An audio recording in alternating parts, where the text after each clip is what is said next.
Alhamdulillahirabbil alamin wa bihi nasta'inu ala umurid dunya waddin wa nusalli wa nusallim ala sayyidil mursalin nabiyyina wa habibina wa syafi'ina sayyidina Muhammadin wa ala alihi wa sahbihi ajma'in. Qala ta'ala fi kitabihil karim, a'udzu billahi minasy syaithanir rajim, ya ayyuhalladzina amanuttaqullaha ittaqullaha haqqa tuqatih wa la tamutunna illa wa antum muslimun. Rabbana ati nufusana taqwaha wa zakkiha anta khairu man zakkaha anta waliyuha wa maulaha. Amin ya rabbal alamin. Teman-teman sekalian rahimani wa rahimakumullah, alhamdulillah kita bersyukur pada Allah Subhanahu wa taala atas segala nikmat yang Allah limpahkan pada kita. Sholawat dan juga salam semoga selalu tercurah bagi junjungan kita Rasulullah Muhammad sallallahu alaihi wasallam. Alhamdulillah pagi hari ini kita bisa bermajelis kembali. Materi terakhir terkait dengan syahadat, terkait dengan makna, rukun, syarat-syarat pembatal syahadat, ya. Kemudian bagaimana jenis-jenis syirik, syirik besar, syirik kecil, contoh-contohnya. Kita lanjutkan pagi hari ini insyaallah kepada rukun iman.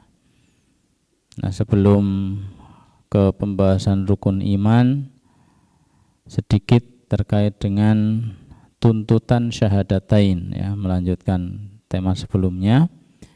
Tuntutan syahadatain itu maksudnya adalah kalau kita sudah berikrar syahadatain, asyhadu alla ilaha illallah wa asyhadu anna muhammadar rasulullah, ya. Kita sudah pahami maknanya, kita sudah ketahui rukun dan syarat-syaratnya serta pembatal-pembatalnya. Nah, ini sebenarnya sudah mencakup di situ tuntutan daripada syahadat. Artinya kalau kita mengikrarkan agar ikrar kita itu diterima, tidak dikatakan bohong, ya, itu kan sebenarnya tercakup. Di situ ada sidik, di situ ada qabul, ya, di situ ada ingkiyat. Nah, cuma lebih spesifik lagi, artinya mensikapi beberapa, bahkan banyak sekali orang dengan KTP Islam, berarti kan dia berikrar syahadat. Tapi dalam prakteknya tidak ada bukti atau minim bukti atau susah untuk dikatakan dia seorang muslim. Karena apa? Wong muslim kok nggak sholat, muslim kok sama Al-Quran nggak ada interaksi, muslim kok banyak sekali hukum-hukum Allah ditentang. Nah, ini kan tidak sesuai. Kalau dipotret, ya, syahadat harusnya membuat orang begini, ya, ada di satu lembah kebaikan, kok ini masih ada di lembah sebelah, di seberang jalan. Nah, itu. Sehingga orang yang sudah menyebutkan asyhadu alla ilaha illallah wa asyhadu anna muhammadar rasulullah, mestinya apa? Minimal dia sholat, ya. Secara ibadah minimal dia terlihat sholat, ya. Sholat 5 waktu ini tidak bisa tidak. Sehingga dari kalangan fuqaha, dari kalangan ulama-ulama madzhab, dalam madhab Hambali misalnya, orang yang tidak sholat itu Islamnya batal. Aneh. Dalam mazhab Syafi'i beda. Tidak sholat itu batal meskipun masih mengimani bahwa sholat adalah rukun Islam, tapi dia tidak mau sholat. Dalam mazhab Hambali itu batal. Kalau dalam Syafi'i tidak dibatalkan Islamnya sampai dia mengingkari kewajiban itu. Sekedar tidak sholat karena males, ya, karena nggak mau ribet, itu tidak dikafirkan. Tapi kalau sampai mengatakan itu bukan kewajiban, baru dikafirkan. Itu dalam Syafi'i. Mana yang lebih kuat? Wallahu a'lam bissawab. Nah, kalau kita lihat dalil al-ahdul ladzi bainana wa bainahumus shalah faman taraka faqad kafara. Yang membedakan antara orang mukmin, orang muslim dengan orang-orang munafik kafir itu adalah sholatnya. Siapa yang meninggalkan sholat berarti dia kafir.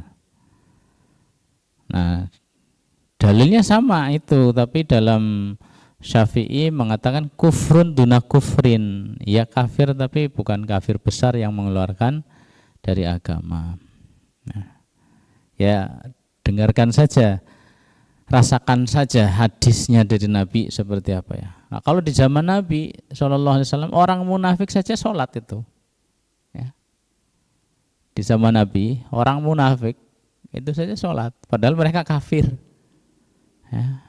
Itu masih sholat. Yang membedakan antara mukmin dengan munafik saat itu, kalau orang tidak hadir berjamaah, tidak terlihat dalam sholat berjamaah 5 waktu itu, berarti dia munafik. Itu di zaman Nabi. Kalau orang tidak terlihat ke masjid sholat berjamaah, bisa dipastikan itu adalah orang munafik. Tapi di antara yang datang berjamaah juga ada orang-orang munafik. Nah, kalau sekarang kita standarnya jauh banget, ya, standarnya jauh banget. Bahkan orang yang katanya muslim saja nggak sholat itu kan. Kalau dulu sekedar tidak hadir jamaah itu bisa dicap munafik sudah. Nah, kalau standar itu dibawa kita sekarang, betapa banyak orang yang tidak ke masjid. Meskipun mereka masih sholat di rumah. Nah, kalau sampai sholat saja tidak, ngaku-ngaku muslim, ini sebenarnya masih dipertanyakan keislamannya. Ini satu konsekuensinya, ya, secara ubudiyah dia masih menjaga sholat. Hadis yang kedua tentang orang terakhir masuk surga. Itu syaratnya adalah ada iman sekecil apapun di dalam hatinya, kemudian bukti daripada fisiknya, jasadnya itu masih ada bekas sujud. Artinya ya sholat, berarti masih ada sholat. Ini orang terakhir yang dimasukkan ke dalam surga setelah sekian, nggak tahu berapa lama dia ada di neraka. Ya, konsekuensi yang lain adalah tauhid. Ini yang paling utama tentunya. Seorang yang mengikrarkan syahadat asyhadu alla ilaha illallah berarti dia harus mentauhidkan Allah, mengesahkan Allah Subhanahu wa taala. Ini sebenarnya kalau dalam syarat ya itu tercantum dalam ikhlas, ya. Ikhlas itu kan hanya untuk Allah semata. Nah, ini tauhid. Ya, tidak bisa tidak. Orang sudah ikrar syahadatain kok tidak mentauhidkan Allah, masih punya Tuhan lain, masih punya yang diagungkan selain Allah, masih ada yang ditaati meskipun melanggar syariat Allah. Ini berarti kehilangan tauhidnya. Ini belum selaras dengan syahadat yang diucapkan. Konsekuensi berikutnya yang ketiga, ya. Seorang yang sudah mengucapkan syahadat la ilaha illallah Muhammadur Rasulullah, ya, dia harus membenarkan semua yang datang dari Allah Subhanahu wa taala, semua yang datang dari Rasulullah sallallahu alaihi wasallam. Jadi semua yang datang dari Rasulullah pasti dari Allah Subhanahu wa taala. Tidak mungkin Rasulullah mengada-ada sendiri. Wa ma yantiqu 'anil hawa in huwa illa wahyun yuha. Apa yang dikatakan oleh Rasulullah itu tidak keluar dari hawa nafsunya, tapi wahyu dari Allah Subhanahu wa taala. Wahyu yang disampaikan oleh malaikat Jibril, atau wahyu yang Rasulullah dipanggil langsung berkata-kata Allah pada Rasulnya, atau melalui dilemparkan dalam hatinya, ya, lahir menjadi ucapan atau perbuatan. Jadi semua yang datang dari Allah, dari Rasulullah Sallallahu Alaihi Wasallam, berarti lewat apa, Al-Quran dan hadis, adalah kebenaran yang harus diterima, tidak bisa ditolak. Nah ini dalam syarat itu berarti ada qabul, ya, ada qabul, menerima. Seberat apapun, ya, seberat apapun artinya kalau sebuah tugas, ya, sampai mungkin amalan kan kayak jihad fisabilillah, itu amalan yang sangat berat, ya. Kalau bagi perempuan mungkin keputusan seperti poligami, bolehnya poligami, ya, itu kan mungkin sangat berat bagi perempuan. Terus warisan separuhnya laki-laki, ya. Tapi kalau itu datangnya dari Allah Subhanahu wa taala, ya, tidak ada kata lain kecuali sami'na wa ata'na. Nah ini sudah dibahas, pasti di dalamnya hikmah, pasti di dalamnya adil, itu kan udah bolak-balik lah, ya. Kalau sebuah berita, sebuah kabar yang telah lalu, kabar yang akan datang, ya, pasti benar. Yang telah lalu kan kita tidak tahu, kisah-kisah Nabi terdahulu, ya, kisah kaum-kaum terdahulu, ya, pasti benar, pasti dulu memang ada kayak gitu. Apa akibatnya, ya, dari sebuah pembangkangan, pasti benar. Demikian juga kisah-kisah yang akan datang, nanti akan begini, nanti akan begini, ya, pasti benar. Demikian juga hal-hal gaib, hal-hal yang tidak terlihat, surga, neraka, alam barzah, ya, pasti benar. Ini terkait dengan berita harus kita benarkan. Terkait dengan hukum harus kita terima, ya. Seberat apapun itu sami'na wa ata'na. Terkait dengan perintah dan larangan, ya, kita harus meyakini di balik semua larangan pasti ada mafsadah. Kenapa dilarang? Pasti efeknya merusak. Kemudian di balik semua perintah pasti ada manfaat dunia ataupun manfaat akhirat. Ketika ada halal haram, ini mirip perintah dengan dan larangan, ya. Yang haram pasti di situ ada kejelekan, keburukan, mudarat, ya. Kalaulah ada manfaat, pasti kalah dengan madaratnya. Minuman keras, ada manfaatnya, ada, tapi tidak sebanding dengan mudaratnya. Mudaratnya lebih besar. Ya, kalau sedikit saja boleh enggak? Gimana kalau sedikit saja? Kan masih ada manfaatnya, sedikit saja. Mau setetes, mau sebotol, ya sama-sama haram. Ya, tidak ada istilah sedikit dibolehkan. Ini minuman keras contohnya, kalau dikatakan ada manfaatnya ya, tapi mudaratnya lebih besar sehingga diharamkan. Kalau sudah haram ya mau sedikit mau banyak tetap haram ya. Ini kalau ada halal haram ya. Nah, kalau ada hukum-hukum tadi kita harus terima dan kita pahami, kita yakini apapun hukum Allah pasti itu yang terbaik. Kalau Allah sudah menetapkan satu hukum kemudian ada dari manusia yang bikin hukum tandingan, bagaimana kalau sampai mengatakan hukum manusia itu lebih baik atau sama ya dengan hukum yang Allah tetapkan, itu sudah bisa menggoncang akidah, bisa membatalkan akidah atau bahaya.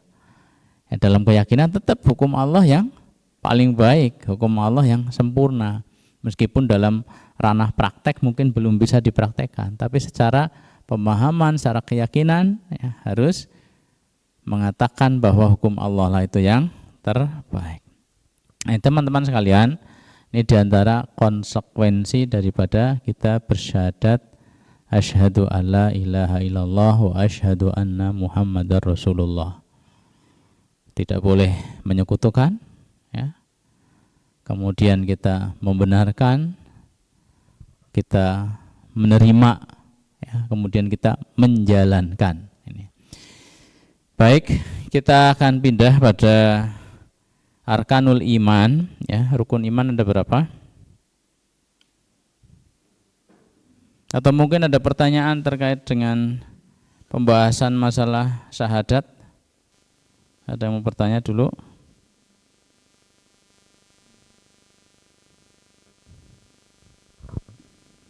Silakan kalau ada. Belum ada? Belum. Masih fokus ya? Ya masih pagi, harus fokus ya. Baik teman-teman sekalian, ini sudah berapa tema sudah kita review, sudah kita ulas ya. Nah, kita sekarang masuk pada pembahasan arkanul iman. Rukun iman ada berapa? 6. 1, iman kepada Allah. 2, iman pada malaikat. 3, iman pada kitab. 4, iman pada Rasul. 5, iman pada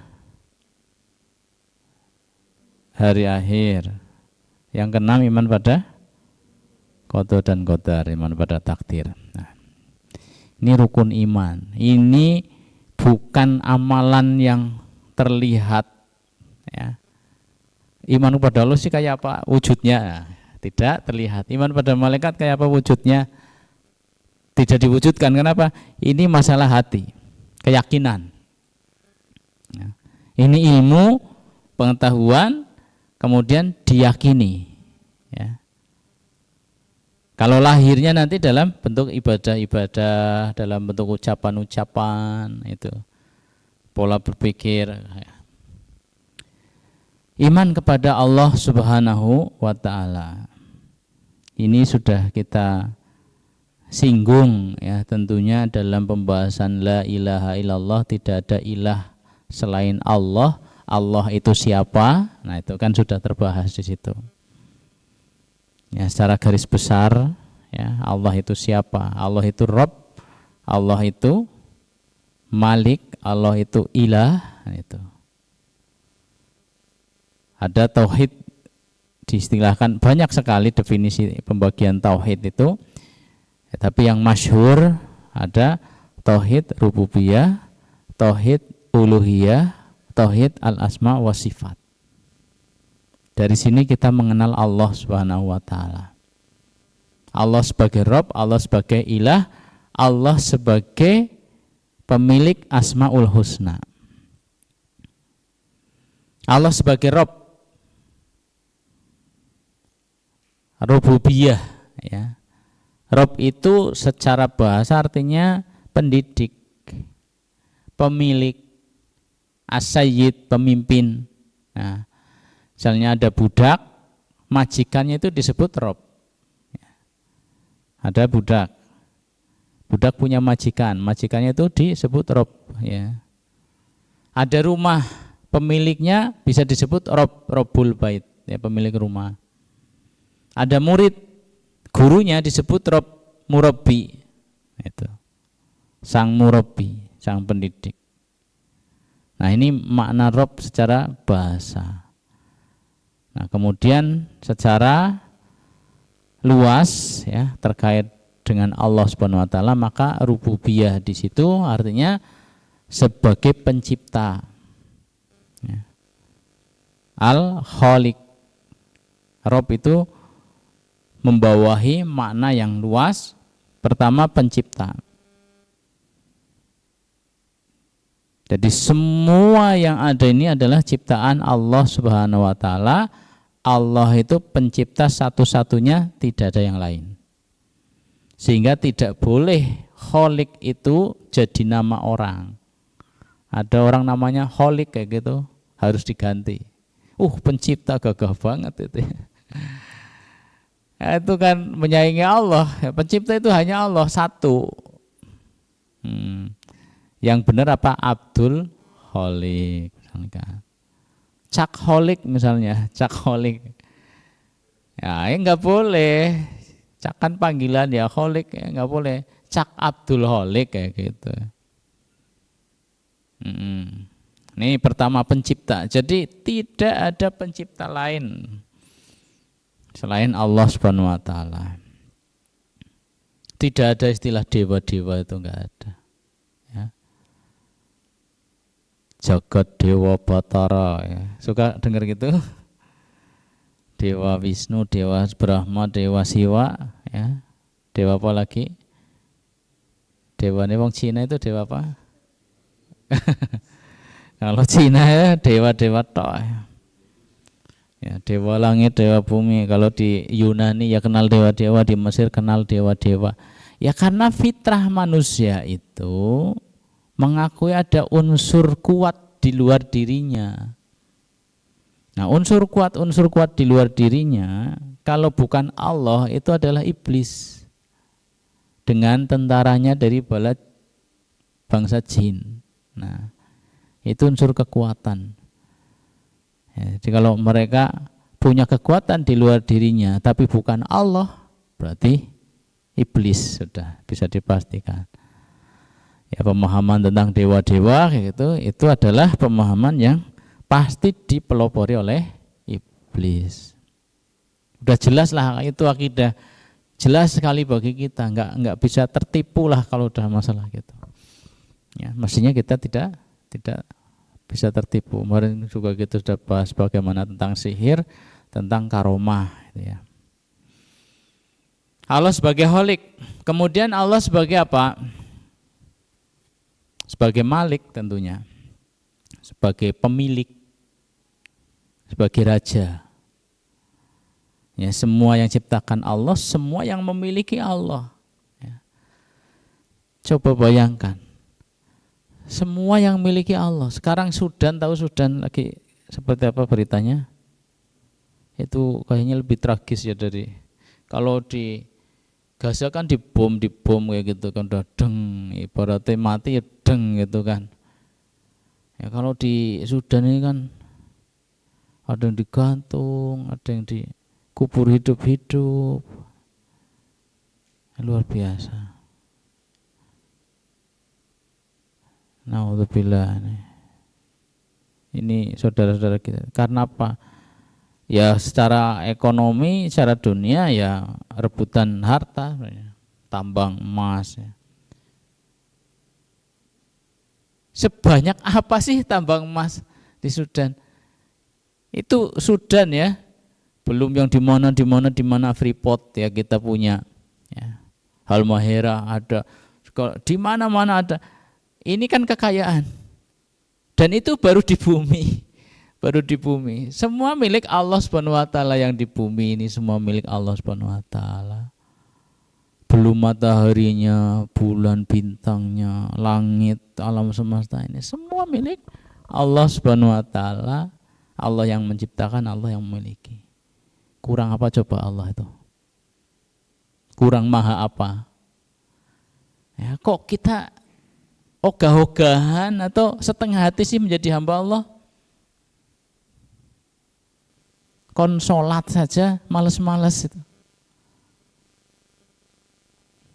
Ini faktor pertama, kebodohan kita jelas ini. Kita bodoh. Kita tidak mengenal Allah Subhanahu wa taala atau tidak mau mengenal Allah lebih dalam. Ya, kalau tahu gini kan semakin harusnya kita mendekat pada Allah Subhanahu wa taala. Ya apa tidak? Nih, itu dari Kholik, Malik, ya itu sudah kerasa itu betapa agungnya Allah Subhanahu wa taala. Kemudian Allah itu yang mudabbir. Ini makna Rob, mudabbir itu ngatur. Semua berjalan ini ya. Matahari terus tiap hari kita muncul, lihat bulan secara teratur, bintang-bintang tidak tabrakan. Kalaulah jatuh ada tidak menghantam kita yang ada di bumi. Kalaulah ada kecelakaan itu sudah disebutkan ya sebagai ujian hukuman. Manusia hidup dikasih kebutuhan-kebutuhannya, ada air, ada udara, ada api, ya, ada makanan, semuanya berjalan. Satu ini yang ngatur ini, ya. Orang taunya ini hukum alam, ya, hukum alam, keseimbangan alam. Ya, yang membuat keseimbangan alam siapa? Ada. Ya, itulah Allah Subhanahu wa taala. Matahari yang berjalan terus ya. Kalau Allah hentikan bisa, tapi alam tetap seimbang bisa karena Allah menghendaki. Semua yang dikehendaki Allah bisa terjadi. Itu pada zamannya Nabi Yusha Ibn Nun, matahari pernah ditahan. Ya. Pernah dihentikan peredarannya, tapi ya enggak apa-apa karena Allah menjaga semuanya. Ini Allah yang mengatur, al-mudabbir. Terus Allah apa? Dari mana Rob? Ar-Razik, yang memberikan rizki. Semuanya Allah bertanggung jawab atas rizkinya. Jadi sebenarnya tidak ada istilah orang atau makhluk Allah itu mati kelaparan, itu enggak ada. Kalau bukan karena kedzaliman pihak lain. Ya, kalau ada orang mati kelaparan, ya faktanya kan ada ya, itu karena ada kedzaliman pihak, ya, satu pihak.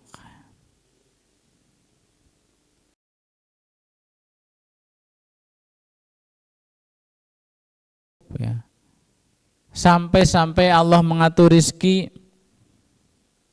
karena Allah menjamin rizki hewan misalnya, ya kan ada dikisahkan Ibrahim bin Adham misalnya, ada kucing ya dikasih ikan kok enggak dimakan, aneh. Dia gigit, dia bawa keluar, diikuti. Ya. Kemana perginya kucing ini? Diikuti, kok nggak dimakan itu? Ternyata dia pergi ke satu tempat, di sana ada ular ternyata. Ada ular, ularnya sudah buta, tidak bisa nyari makan sendiri. Allah kirim makanan itu melalui kucing. Allah yang menanggung rezekinya.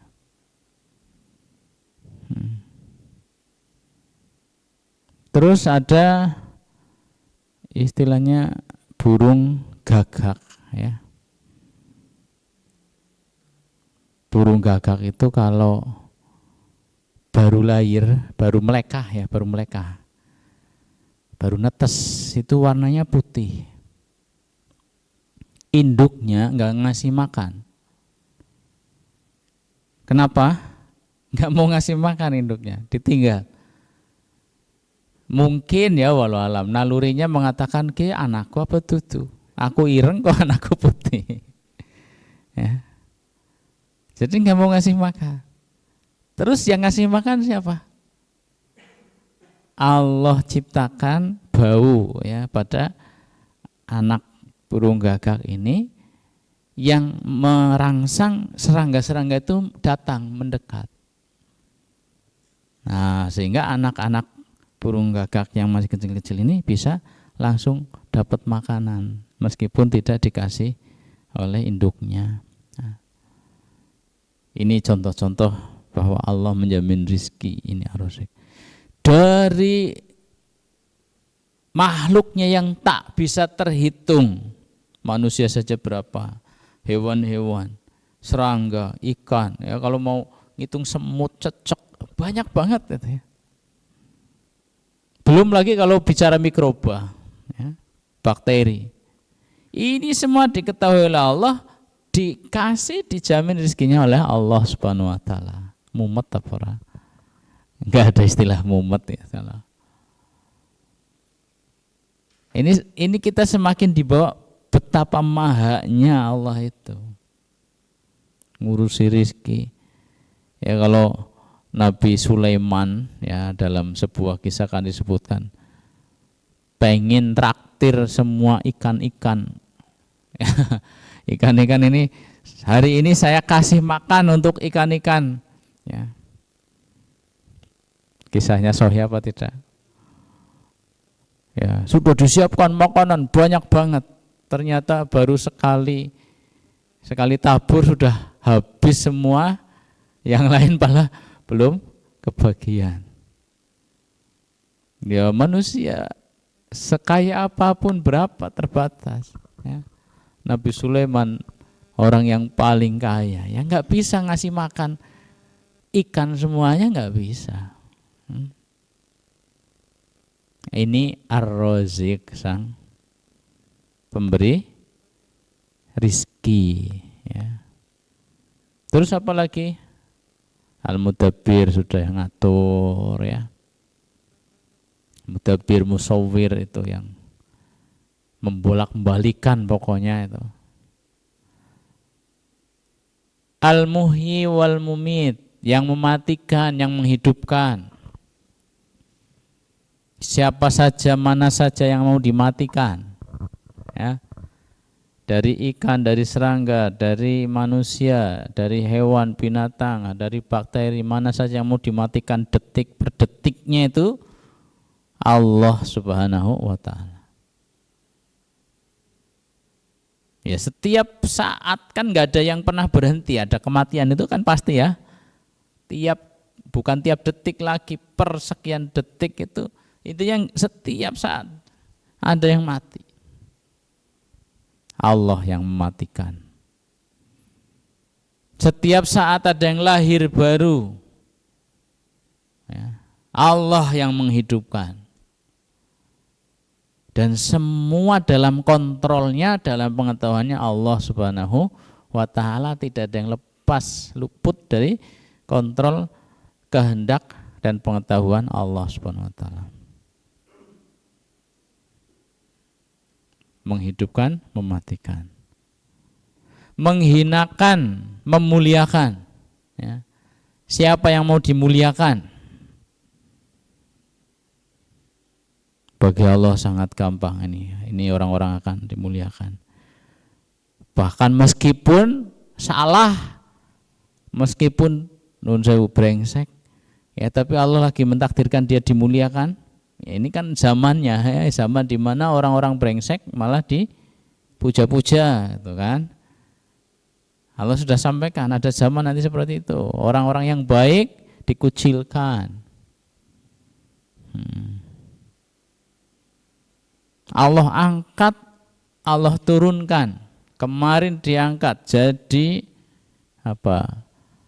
kepala daerah, jadi gubernur misalnya. Tiba-tiba dijatuhkan, kena target apa OTT. Ya, 9 orang ketangkep. Ya. Di mana gue?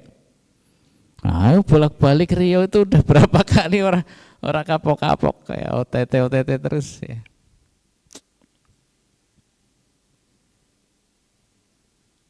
Allah memuliakan, menghinakan. Ya, gampang bukan masalah gampang atau tidaknya, semua gampang bagi Allah. Tapi itulah ya Allah yang mengatur semuanya, mengontrol semuanya, menghendaki, tidak menghendaki. Ya. Terus apa lagi?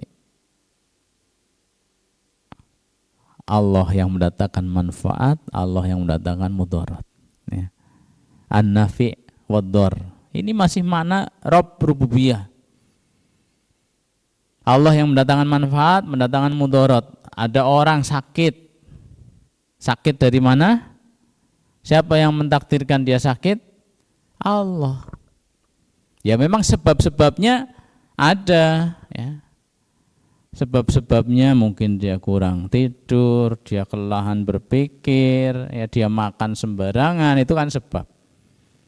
Tapi kalau Allah tidak menjadikan dia sakit, tetap kuat, bisa jadi itu ya.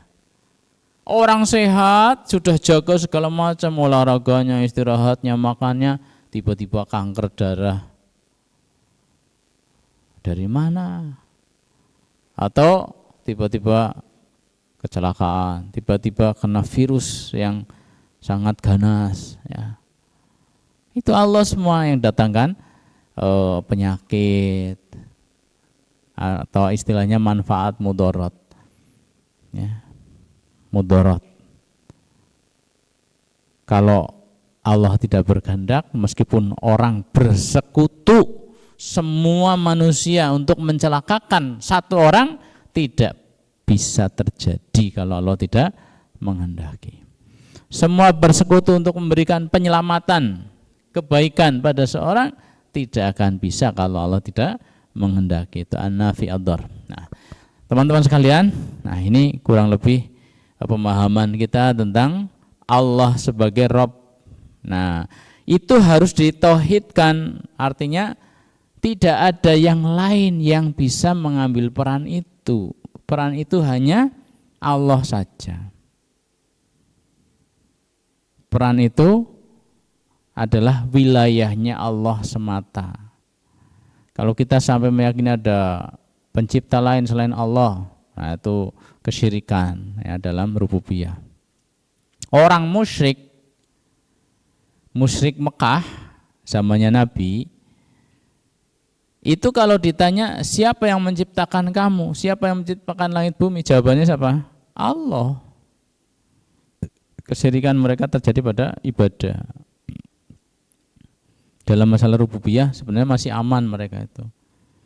Dalam masalah ibadah mereka gagal.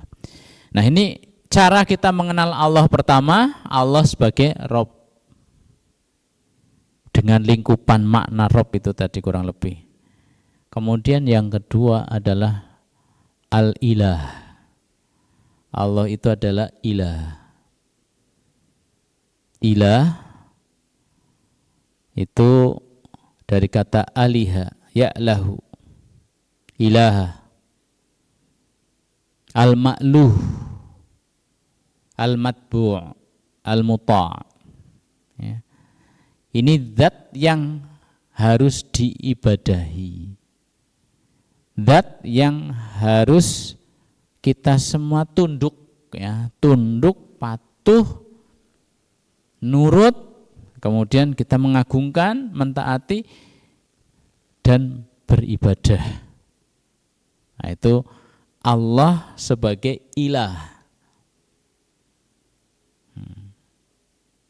Siapa Allah? Allah itu ilah, zat yang satu-satunya punya hak untuk mendapatkan ibadah dari seluruh makhluk. Dan ini sangat logis. Logis bagaimana? Ya kan Allah yang menciptakan kita, Allah yang memberi rizki kita, Allah yang memberikan fasilitas pada kita, ya, Allah yang akan memberi balasan juga. Kemudian kita disuruh untuk beribadah, untuk taat, untuk menyembah, logis banget kan. Ya kalau kita beribadah, kita sedekah ya kepada selain Allah, memang dia punya jasa apa ya ke kita? Memang seagung apa mereka itu? Kayak patung disembah-sembah. Loh, patung sih bisa ngapain? Bahkan patung itu yang buat juga manusia kok disembah-sembah. Tidak logis. Secara akal itu mestinya menolak. Orang Badui dengan fitrahnya, ya, dia pun terhentak. Biasanya nyembah patung itu, patungnya disembah-sembah biasanya. Suatu ketika dia mau nyembah patung itu, ternyata ada musang semacam atau rubah ya di kepalanya, kepala patung tadi. Terus kencing di situ. Ya. Jadi Tuhannya dikencingin sama hewan itu. Kok ya menang baik gitu.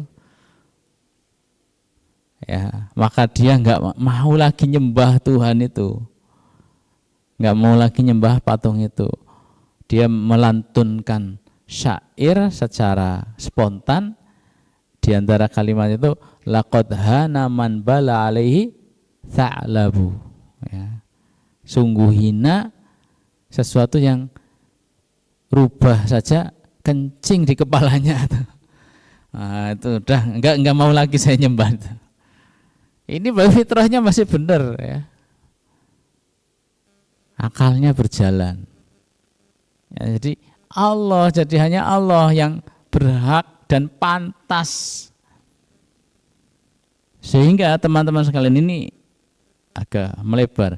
Dalam masalah ibadah, dalam kita beribadah, kita sholat, kita sedekah, kita puasa ya untuk Allah kan, itu nanti sampai pada tingkatan kalaulah Allah itu tidak ada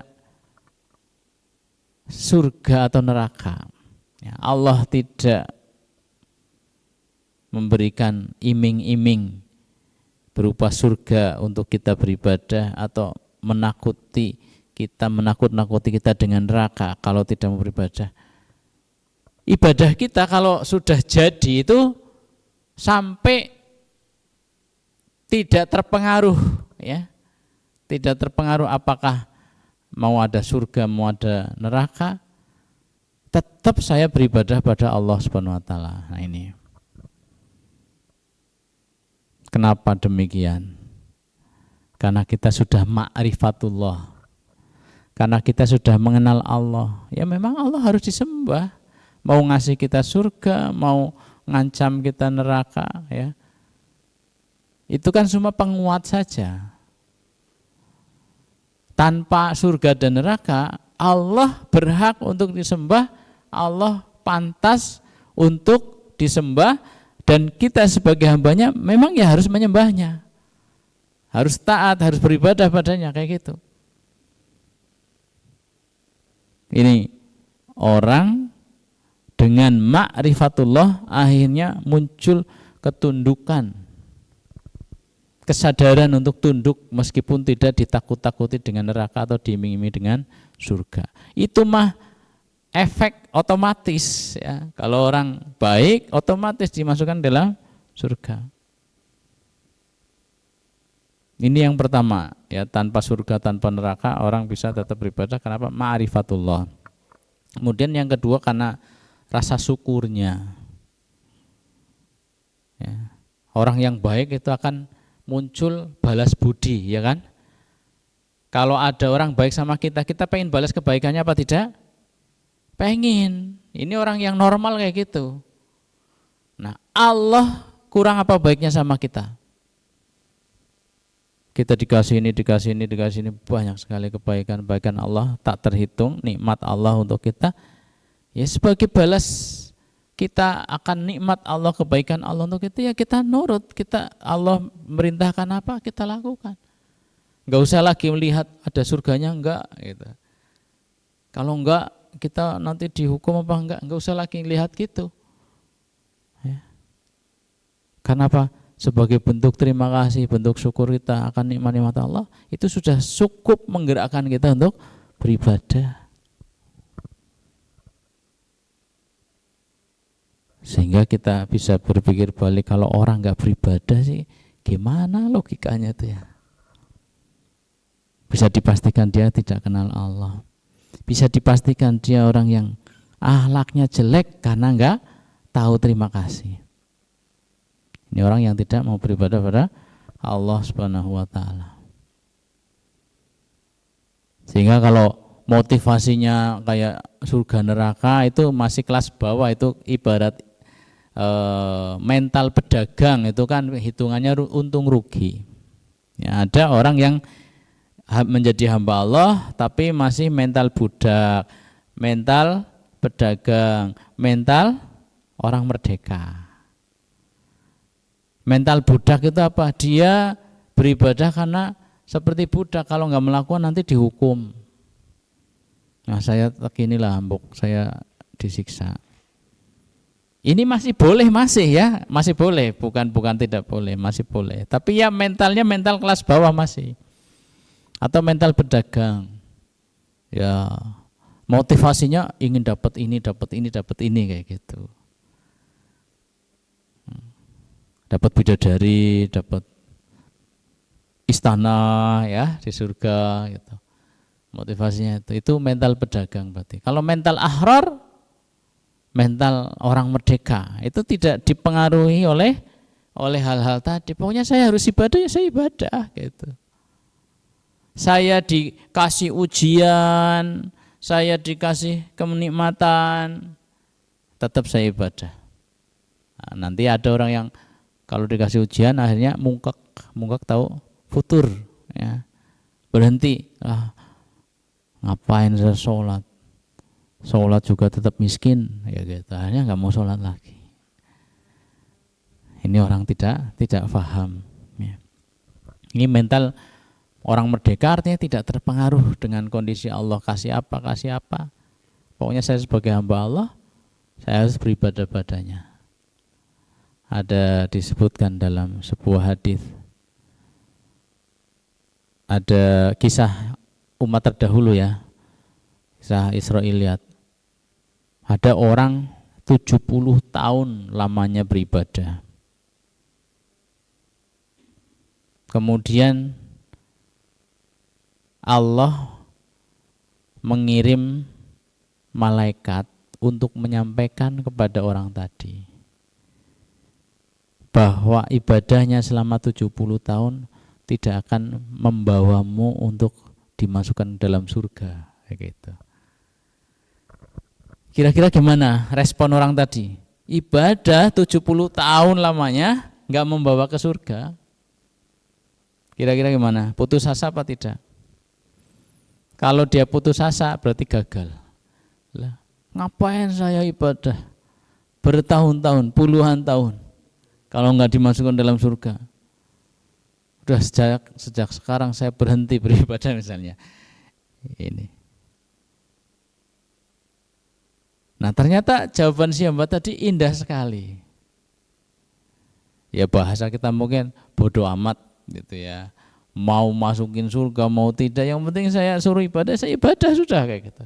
Ya, jawabannya dia. Ya. Jadi ibadah saya sebagai kewajiban seorang hamba yang memang harus beribadah, diciptakan untuk beribadah.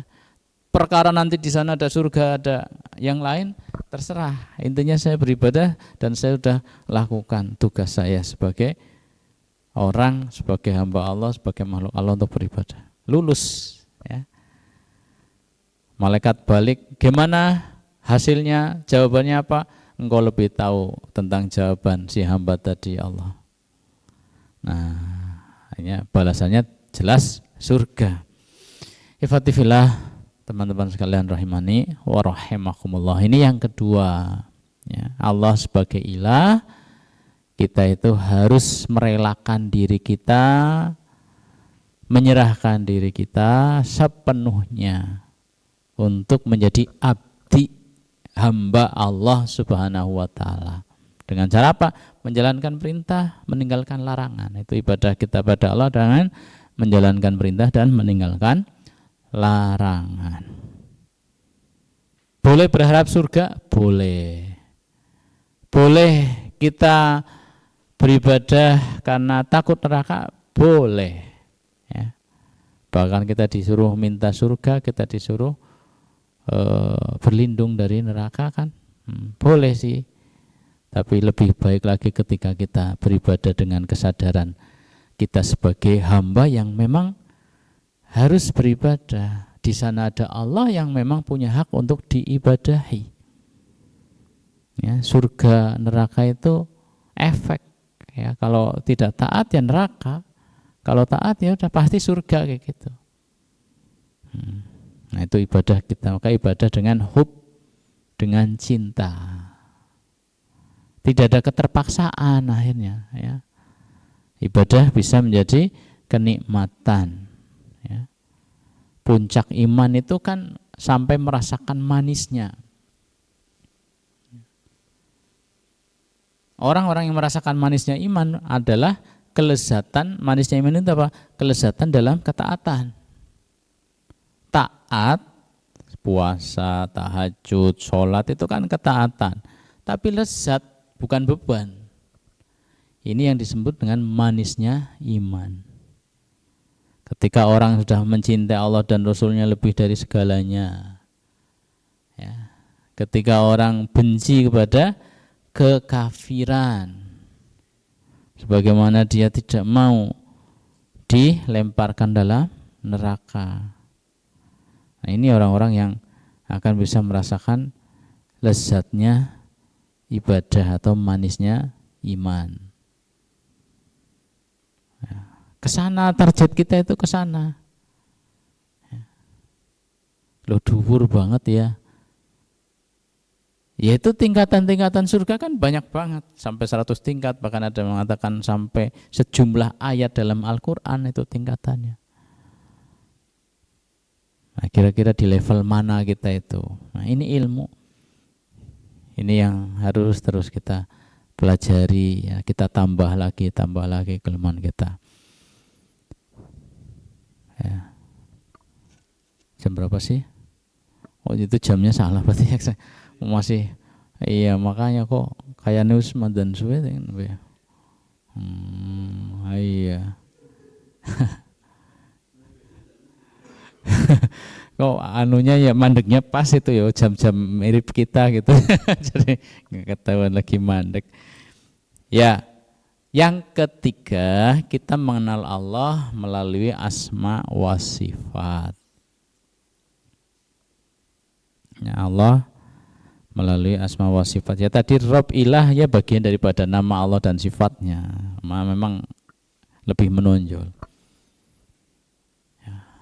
Allah itu induk, artinya dari nama-nama yang banyak itu induk namanya adalah kalimat Allah itu.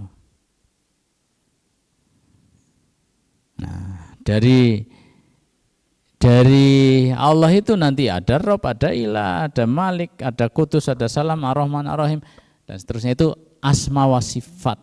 Nama-nama lain Allah, setiap nama pasti mengandung sifat. Nah, kita akan lebih jauh mengenal Allah melalui nama-namanya dan sifat-sifatnya ini. Ada berapa? 99 nama. Innalillahi tis'atun wa tis'una asman. Allah itu memiliki 99 nama. Faman ahsoha dakhalal jannah. Siapa yang mengamalkan, mengetahui, mengamalkan nama-nama Allah ini dijamin surga. Para ulama mengatakan nama Allah itu sebenarnya bukan cuma 99.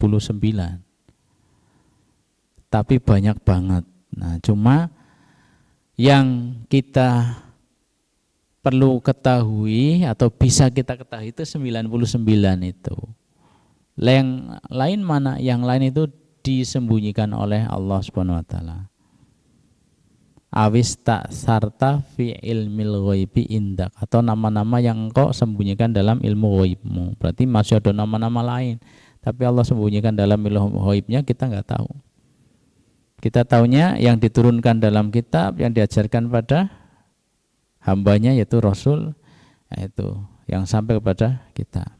Itu ada 99. 99 itu kalau kita pahami, kemudian kita amalkan tuntutannya atau konsekuensinya, dah pasti surga. Dan dari situ kita tahu, ya, semakin tahu siapa Allah itu. Allah Al-Alim misalnya, Allah Maha Mengetahui. Nah, terus maksudnya apa Allah mengetahui? Allah punya nama Al-Alim, ya. Itu nama Allah. Terus sifatnya bagaimana? Sifatnya berarti Allah itu Maha Mengetahui. Gitu. Maha itu berarti maha, ya, tidak ada batasan. Maha. Ini sifatnya. Terus kalau memang Allah Maha Mengetahui, bagaimana pendalaman maknanya? Ya Allah tahu semuanya, kayak gitu. Allah tahu semuanya, tidak ada satupun yang luput dari pengetahuan Allah. Mau apa coba? Ya. Mau apa? Semua Allah tahu. Saya datang di sini atau tidak hari ini, Allah tahu. Sudah diketahui oleh Allah SWT. Apa yang akan saya ucapkan di majelis ini sudah diketahui oleh Allah Subhanahu wa taala. Kapan? Jauh sebelum Allah menciptakan kita, itu sudah diketahui semuanya, sudah ditakdirkan semuanya. Ini nanti mau sampai jam berapa selesainya Allah tahu.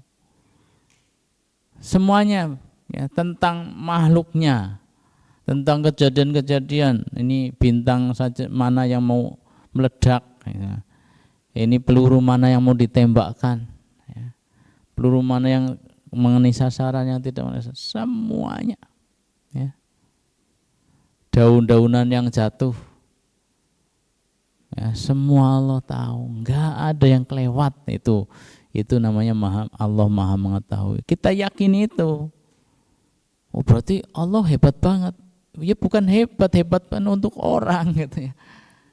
Allah itu, ya, hebat kan terlalu kecil, hebat kan untuk mensifati orang. Oh, orang hebat banget. Allah ya lebih, nggak bisa dikatakan seperti itu, ya. Karena pepatah mengatakan akan berkurang derajat pedang jika dibandingkan dengan tongkat ketajamannya. Pedang ini lebih tajam dari tongkat itu. Wah, itu salah gede itu. Itu malah artinya Pak menghina pedang tadi. Pedang landap-landap banget, tajam banget, kok malah dibandingkan dengan apa? Dengan tongkat mana tajam gitu. Kalau mau dibandingkan ya dengan sama-sama pedang. Pedangmu lebih tajam dari pedang Persia itu misalnya. Jangan dari tongkat. Itu bukan memuji tapi ngenyek namanya. Itu. Nah, ini Allah pengetahuannya seperti itu. Kalau kita terkagum-kagum dengan kecerdasan orang, secerdas apapun, B.J. Habibie lah, siapa lagi lah, nah itu nggak ada apa-apanya, ya, nggak ada apa-apanya sama sekali, ya. Ini Allah Maha Mengetahui. Nah, dari Allah Maha Mengetahui nanti muncul, ya, tuntutannya, konsekuensinya apa? Konsekuensinya kita harusnya muncul rasa khauf, takut. Kalau kita melakukan kejelekan, mikirkan kejelekan, ya, sampai baru mikirkan saja kan Allah tahu toh, ya, kita lagi bayangkan apa itu Allah tahu. Nah, muncullah muraqabah, merasa diketahui oleh Allah. Kalau Allah Maha melihat, merasa dilihat oleh Allah, itu kan. Sehingga Pak lahir, saya nggak mau berbuat jelek karena Allah tahu. Saya nggak mau mikir jelek-jelek, Allah tahu. Nah, kesana nanti faman ahso hadahulal jannah, siapa yang mengamalkan Asmaul Husna pasti masuk surga, itu kesana larinya.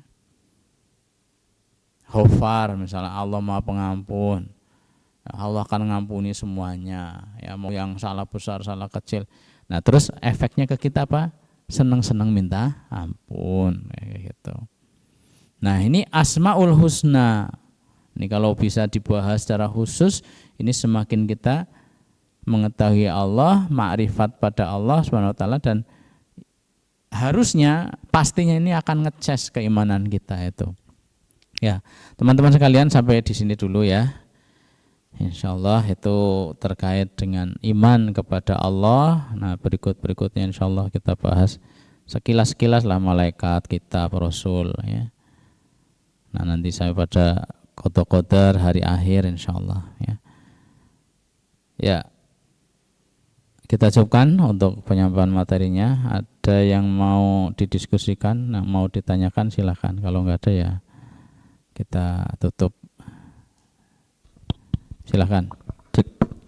Baik, monggo silakan. Ada yang mau bertanya?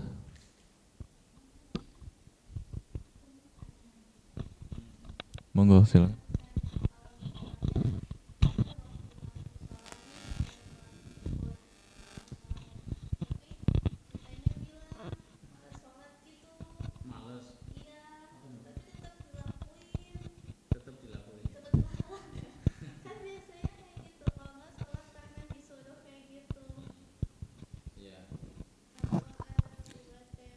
Iya, ayo sholat, males.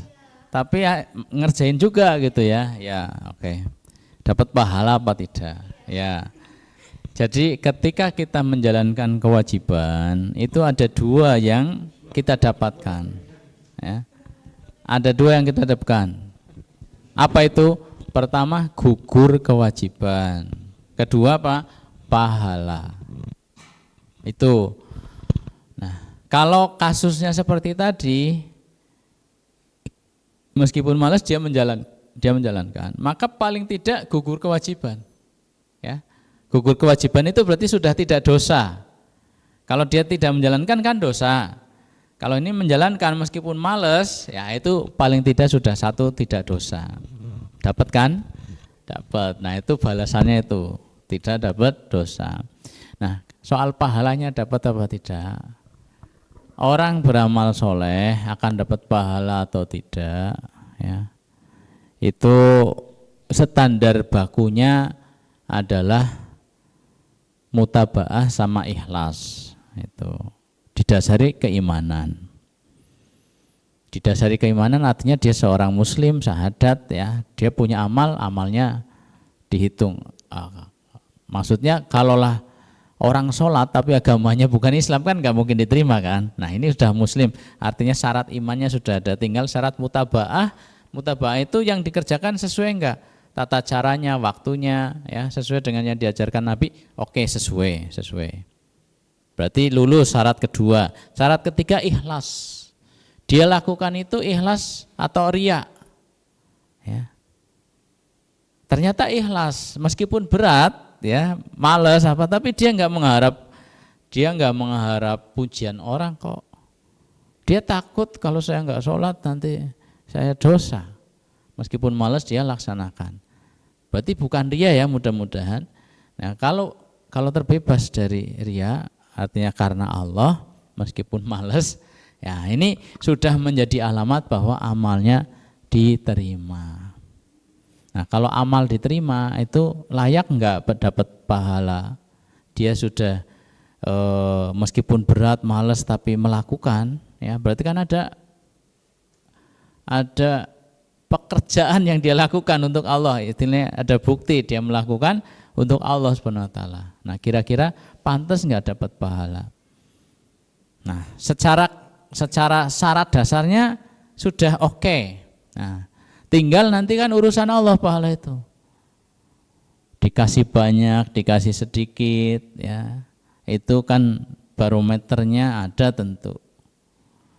Keikhlasannya seperti apa? Tadi sudah, terusan kehusuan, ya kehusuan seperti apa?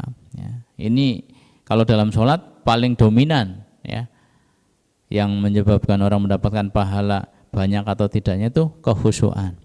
Kemudian tadi segera bergegas penyambutan terhadap perintah Allah seperti apa, termasuk bersegera, termasuk biasa-biasa saja, males-males tapi alhamdulillah tetap jalan. Nah, itu kan ada nilainya sendiri, ya panjang pendeknya, ya tentu yang sholat 2 rakaat dalam waktu 4 rakaat misalnya zuhur dalam waktu 5 menit dengan yang 4 rakaat dalam waktu 10 menit, ya selesainya secara pandang pendek tentu yang 10 menit ini dapatnya lebih banyak daripada yang 5 menit selesai, kan kayak gitu. Jadi urusan pahalanya nanti biarlah Allah, ya. Semoga tetap dapat. Tapi yang jelas, yang pasti itu gugur kewajiban. Kalau tidak, itu bahaya, ninggalkan sholat itu dosanya besar banget. Ya, meninggalkan sholat itu dosanya besar banget. Ya. Dengan orang melakukan zina, besaran mana coba? Ya jelas besar dosa meninggalkan sholat. Oh berarti zina nggak apa-apa. Ini geblek maning, geblek maning. Ya bukan seperti itu. Ini menyebutkan bahwa ada orang-orang kriminal besar di mata Allah, tapi seolah-olah biasa saja. Ya siapa itu? Orang-orang yang tidak mau sholat itu kriminal terhadap Allah itu kan. Ya, seolah-olah ringan-ringan saja. Ya padahal kalau orang meninggalkan sholat dengan orang melakukan zina sama-sama dosa, jelas dosa meninggalkan sholat lebih besar daripada dosa zina itu kan. Ya, wallahu a'lam bishawab. Nah, tapi orang merasa enteng saja. Ya. Ini intinya dia telah selamat gitu ya dari dosa yang sangat besar, dosa meninggalkan sholat. Kalau pahalanya terserah Allah lah. Wallahu a'lam bishawab. Ya. Satu pertanyaan saja ya, sudah jam 10 lebih dari saya sekian, semoga bermanfaat. Ada kesalahan mohon maaf. Aku qouli hadza astaghfirullah li wa lakum. Wassalamualaikum warahmatullahi wabarakatuh.